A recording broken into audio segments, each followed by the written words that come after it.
បាទគ្រប់ជម្រាបសួរពុកម៉ែបងប្អូន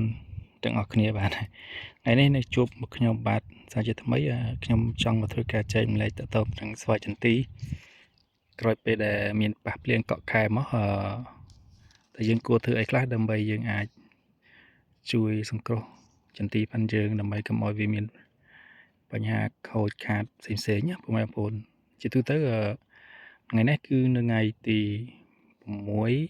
ខែមិនិនាឆ្នាំ2026ហើយប្រហែលថ្ងៃមុននេះគឺយើងមានភ្លៀងកក់ខែនៅខាងព្រះវិហារគឺមានភ្លៀងកក់ខែច្រើនមេដែរអញ្ចឹងទេចន្ទីយើងប្រកាសណាស់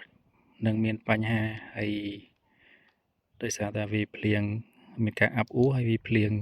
ច្រើនដងច្រើនមេអញ្ចឹងលក្ខខណ្ឌក៏វាមិនណយផលដែរអញ្ចឹងវាធ្វើចន្ទីផាន់យើងវាប្រឈមនឹងបញ្ហាផ្សេងដូចជាបញ្ហាដូចពុកម៉ែបងប្អូនបានឃើញអញ្ចឹងនេះក្របស្វាយចន្ទីពុកម៉ែបងប្អូនឃើញទេនេះវាចាប់តាមឡើងផ្សិតពុកម៉ែបងប្អូនឃើញអត់នេះឃើញពុកម៉ែបងប្អូនឡើងផ្សិតហើយសូម្បីតែនៅតាមតងផ្កាពុកម៉ែបងប្អូនឃើញហើយវាមានសភាពខ្មៅផ្សិតហើយនេះពុកម៉ែបងប្អូនឃើញទេរូបស្វាយចន្ទីឃើញហើយឡើងផ្សិតអញ្ចឹងទេអ្វីដែលជាដំណោះស្រាយមានទាំងសម័លទៀតពុកម៉ែបងប្អូនឃើញទេអញ្ចឹងក្រោយពីមានប៉ះភ្លៀងកក់ខែកន្លងទៅពុកម៉ែបងប្អូនអ្វីដែលត្រូវធ្វើគឺតាក់ទងទៅនឹងថ្នាំជំងឺពិសេសគឺផ្សិតនៅតែម្ដងហើយនឹងសត្វល្អិតជាពិសេសសម័លតកៅអីផ្សេងៗនេះចាប់ដើមកាត់សម័លច្រើនពុកម៉ែបងឃើញទេណាអញ្ចឹងបើសិនជាយើងអត់កម្ចាត់ទេចន្ទីផាន់យើងប្រឈមនឹងការខូចច្រើនមែនតើទី1ផ្កាដែលផ្លែដែលវានេះវានឹងធ្វើឲ្យថាស្វិតខូចដោយសារតែមានផ្សិតហើយនឹងស្មើអញ្ចឹងដូចផ្កាដែលវាទឹមរីកថ្មីនេះអញ្ចឹងបើសិនជាយើងអត់បានបាញ់ថ្នាំជំងឺ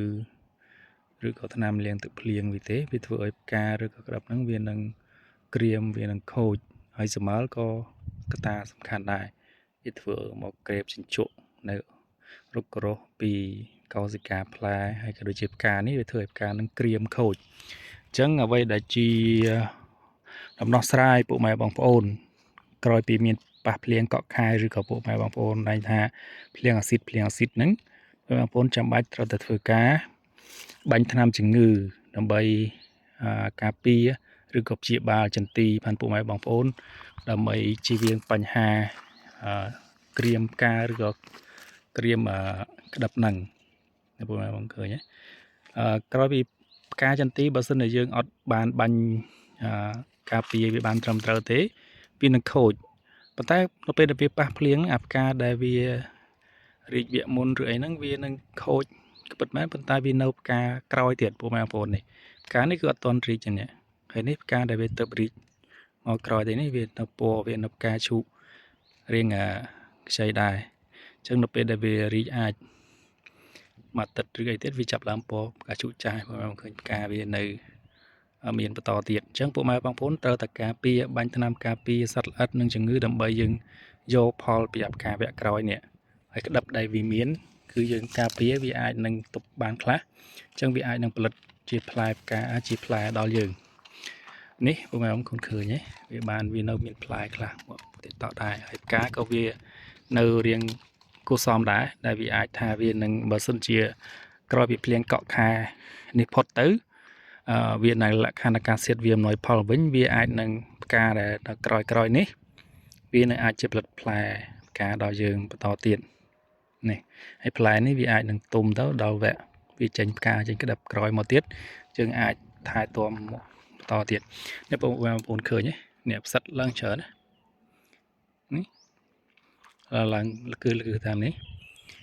វាក្តាប់ក៏វាមានមកក្តាប់ខ្លះដែរប៉ុន្តែមើលសារភាពក្តាប់នេះក៏វាមិនដឹងថាកាន់ឬមិនកាន់ទេប៉ុន្តែយើងអាចនឹងបាញ់តាមការពារចន្ទីនេះគឺបានបាញ់ការពារក្រោយពីភ្លៀងមកគឺបានបាញ់ម្ដងហើយកាលពីថ្ងៃសៅរ៍ឥឡូវថ្ងៃសៅរ៍នេះយើងបាញ់ម្ដងទៀត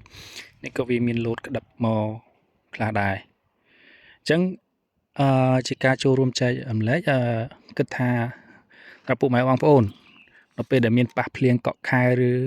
អីហើយដែលវាមានលក្ខខណ្ឌការសិតមិនទាន់អំណោយផលទេពុកម៉ែបងប្អូនមិនអាចចោលថ្នាំជំងឺបានទេតាមផ្សិតនេះឃើញពុកម៉ែបងប្អូនឃើញឡើងផ្សិតទេតាមតងផ្កានេះឃើញទេឡើងខ្មៅតែបើយើងអត់បានបាញ់ការពារព្យាបាលវាទេវានឹងរាលដាលបង្កឲ្យខូចដល់ផ្កាពុកម៉ែបងប្អូននេះផ្កាក្តឹបដែលវាទៅផលិតបាននេះអញ្ចឹងពុកម៉ែបងប្អូនត្រូវតែបាញ់ថ្នាំការពារអ្វីដែលសំខាន់ទី1គឺជំងឺបាញ់លាងទឹកលាងហ្នឹងលាងការពារជំងឺផ្សិតហ្នឹងនិងព្យាបាលហើយទី2សត្វល្អិតពុកម៉ែបងប្អូនឃើញទេនេះឃើញទេនេះស្មើច្រើនមែនតើនេះលក្ខណៈច្រើនណាស់ទុះណានេះដោយសារខាត់បាញ់រឿងយូរដែរចេះ10ថ្ងៃជាងហើយដោយសាររវល់អញ្ចឹងទេមើលច្រើនតែមែនតើហើយនេះនឹងបាញ់ថ្ងៃស្អែកហើយអញ្ចឹងយើងត្រូវការពារបានស្មើក៏ដូចជាតកៅអីផ្សេងដែលវាមកបំផ្លាញចន្ទីផងម៉ែបងប្អូននេះឃើញស្មើច្រើនណាអញ្ចឹងអ្វីដែលជាការចូលរួមចែកម្លែកទឹកចិត្តដល់ពុកម៉ែបងប្អូន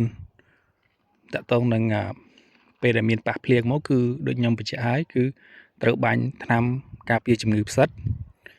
ការពារសត្វល្អិតមានសត្វល្អិតបើសិនជាវាមានស្មើ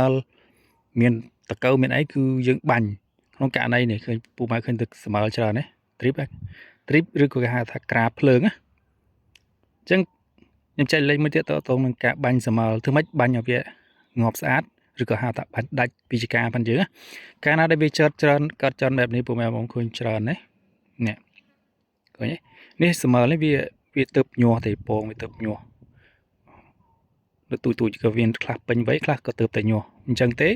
ការបាញ់ស្មើបើសិនជាពុកម៉ែបងប្អូនបាញ់មិនបានត្រឹមត្រូវទេគឺបាញ់អត់អស់ពីចការទេគឺបាញ់កាន់តែបាញ់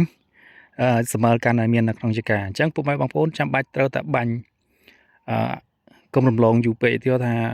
ដោយសារតែអីដោយសារតែវត្តជីវិតផាន់ស្មើហ្នឹងគឺវាខ្លីហើយវាផលិត